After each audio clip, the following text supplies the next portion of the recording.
What is up, guys? It's Sean here with the Sean Adeli Football Channel, and today I have for you, you know what it is. It is what it is, and it is the Premier League Roundup. What an amazing game week we just had.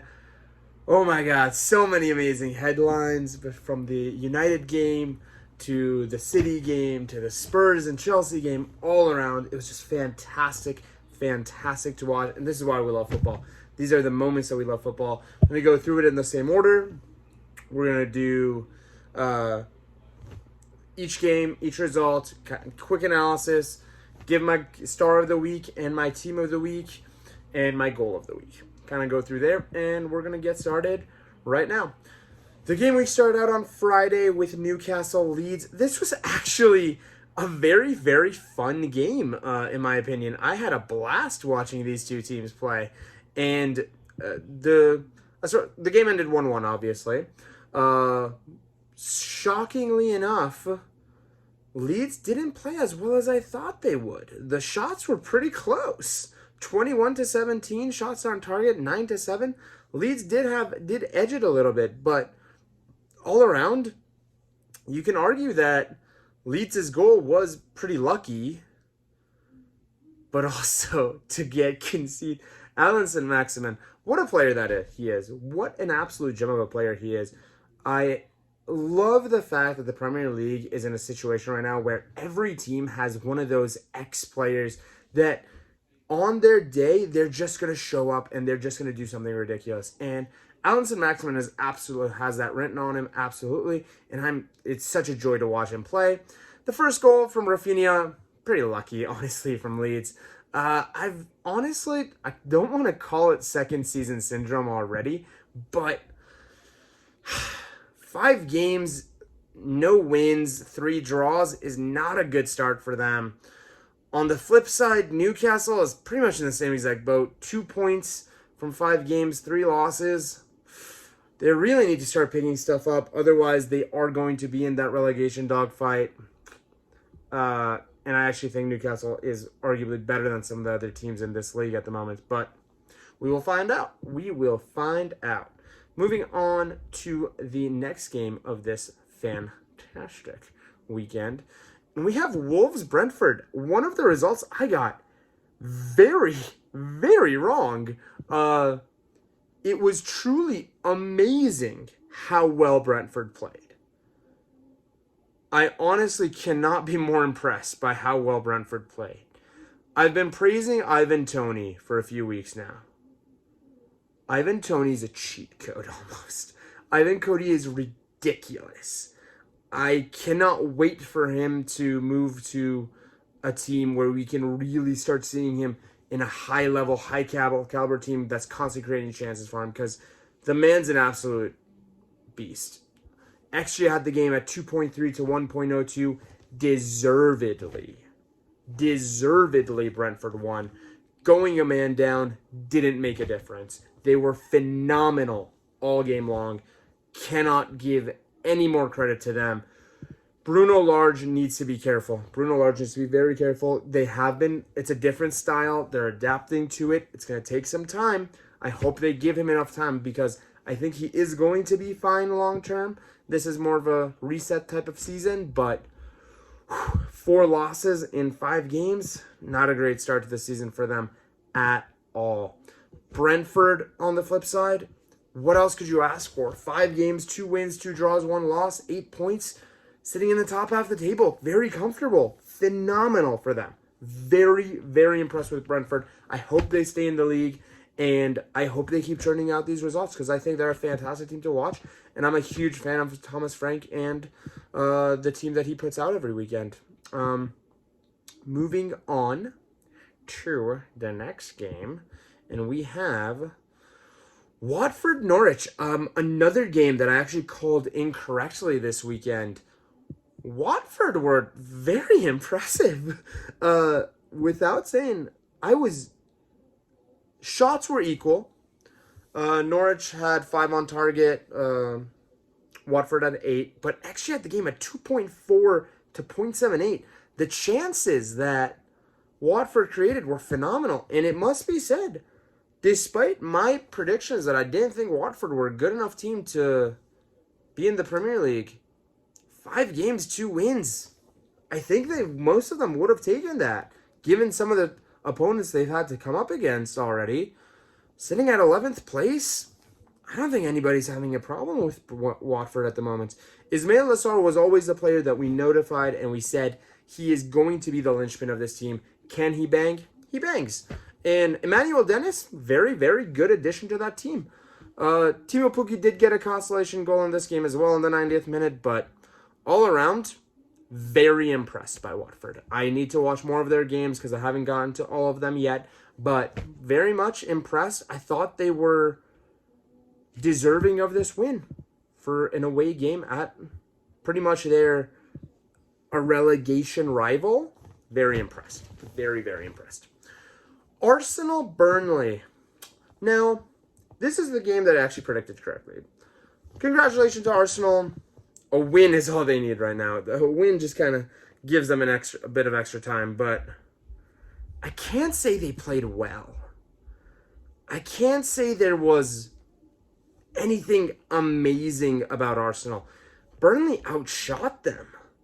The goal came from a free kick, fantastically taken by Odegaard, but the wall kind of disappeared.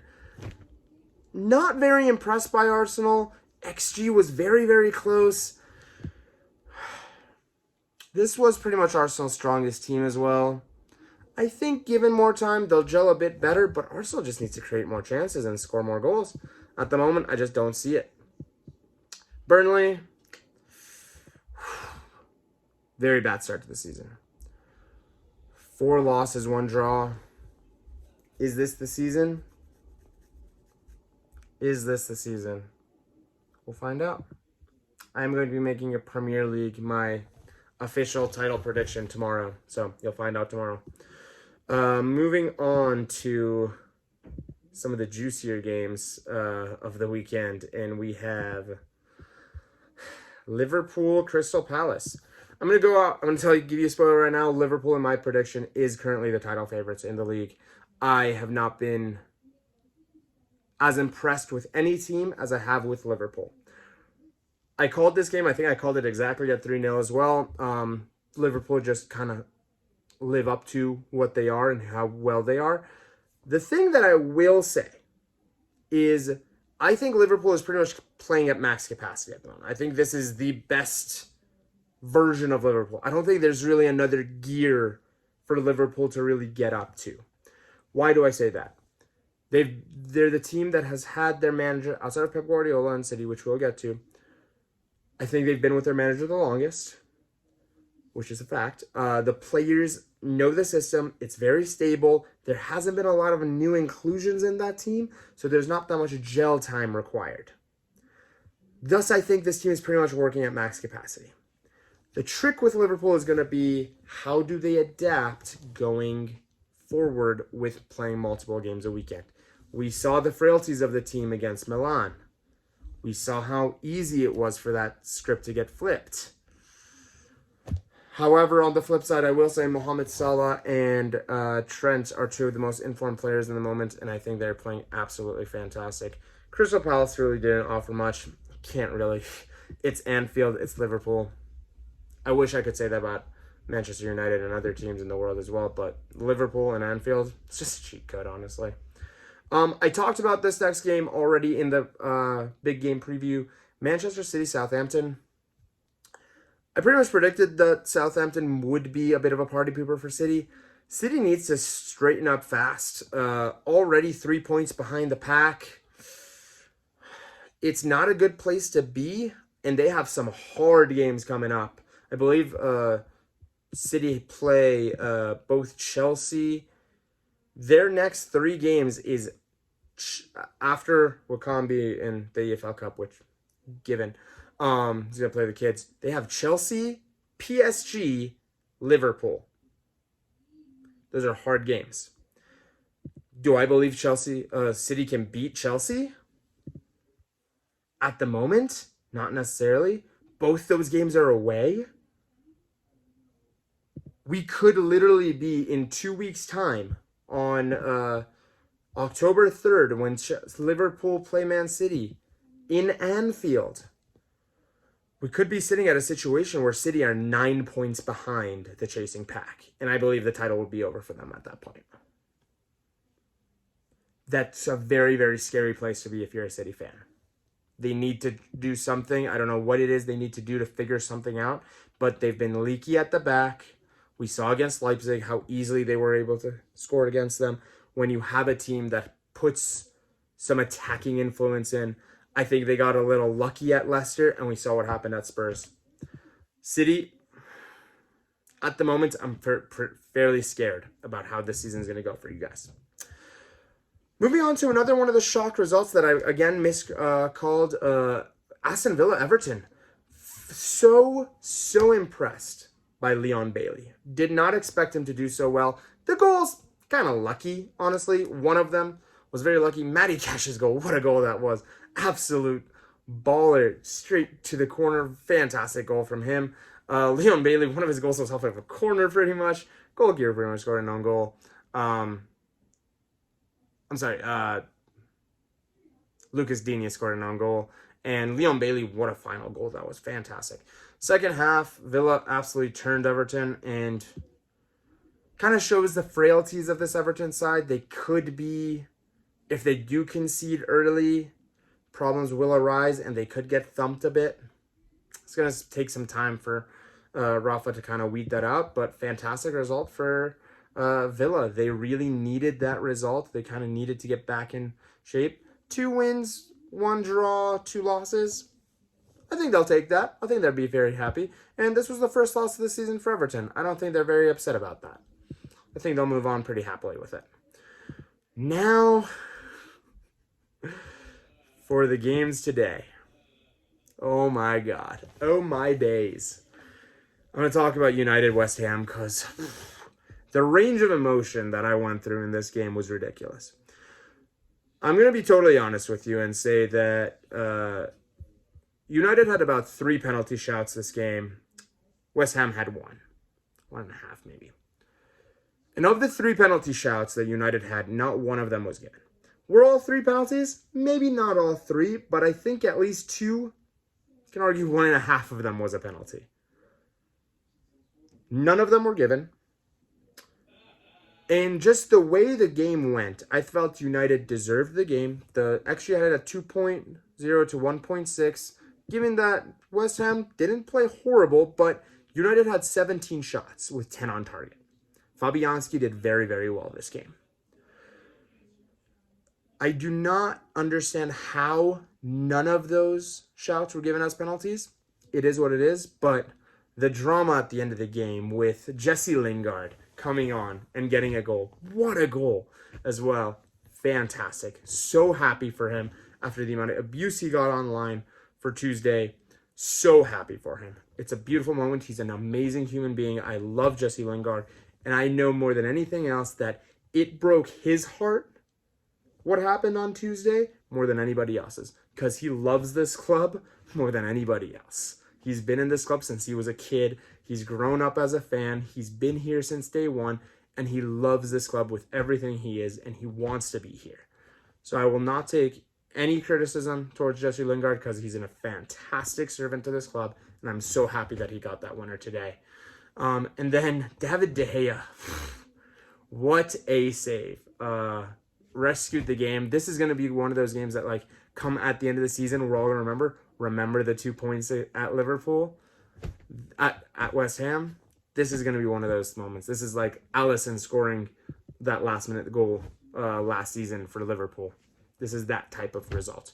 And absolutely fantastic. United sit joint top, lower on goal difference from Liverpool and sit Chelsea. And the thing about the United squad that I can say in comparison to Liverpool, I don't think we are seeing the best United yet. I think there are still levels for us to go up. I think we are still 1 player short from our perfect team. And I think given more time, you're going to see a more perfected Manchester United. And that is something that the league should be scared about. The other game of the weekend that I did somewhat predict was the Brighton-Leicester game. This game also was marred with a lot of controversial decisions. I did not agree with a lot of them. I don't think either of the goals that Leicester scored in the second half that were ruled offside were offsides. I think that's a very stupid rule. The line of sight offside, specifically on headers.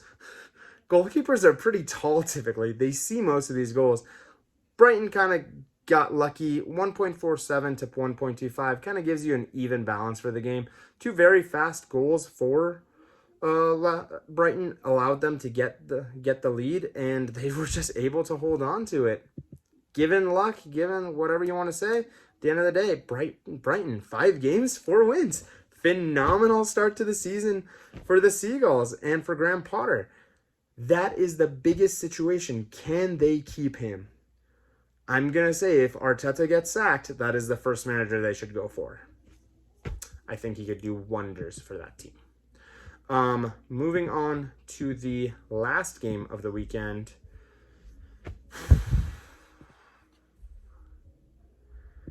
Chelsea Spurs. Now, the game actually started out pretty interesting with Spurs showing up very well. Same as the Arsenal game as well. I thought Arsenal played well at the beginning of the game. Spurs kind of did the same. They just didn't create anything. I thought Harry Kane had one of the worst games I've ever seen of him. Only 2 shots on target from Spurs, 8 shots from Spurs in total, 20 from Chelsea, 10 on target. They deserved it all. They deserved it all. They're just phenomenal. It's annoying to say. They are phenomenal. Could they have been gotten out in the first half? Possibly. I did see some frailties in that Chelsea side. I do see them sometimes getting a little sloppy in the back, which I think a more clinical team. Liverpool couldn't do it at the end of the day. It was a bit of a different situation, though. So far, Chelsea has not conceded a goal from open play. Technically, Liverpool conceded on a corner. It's very impressive for both of them, and I think this Chelsea team still has ways to go. I still don't think Azpilicueta and Tuchel both came out and said, this isn't the perfected Chelsea team yet. I think they have ways to go, and I think that is the scariest thing in the league. And I think Chelsea, the title at the moment is between Chelsea and Liverpool, in my opinion. I am currently edging more towards Chelsea than Liverpool because I just think there's more for this Chelsea team to do. And that pretty much rounds up our weekend of football. My star of the week is going to be David De Gea for literally rescuing points from a dead zone for Manchester United. And my team of the week is going to be Chelsea-Liverpool, honestly, tied at this moment. They are literally tied in every metric because every single game they had the exact same result. Fantastic for both of them. It's going to be an amazing clash. The next 2 weekends of games, next weekend we have the London Derby. Mid-table clash of the day. Oh. It's jokes. Calm down, Arsenal fans. It's okay. And we also have the Chelsea City game. 2 amazing games. I cannot wait. More than anything else, thank you guys so much for watching. It means the world to me. My name is Sharon, and this is Sharon Daily Football Channel.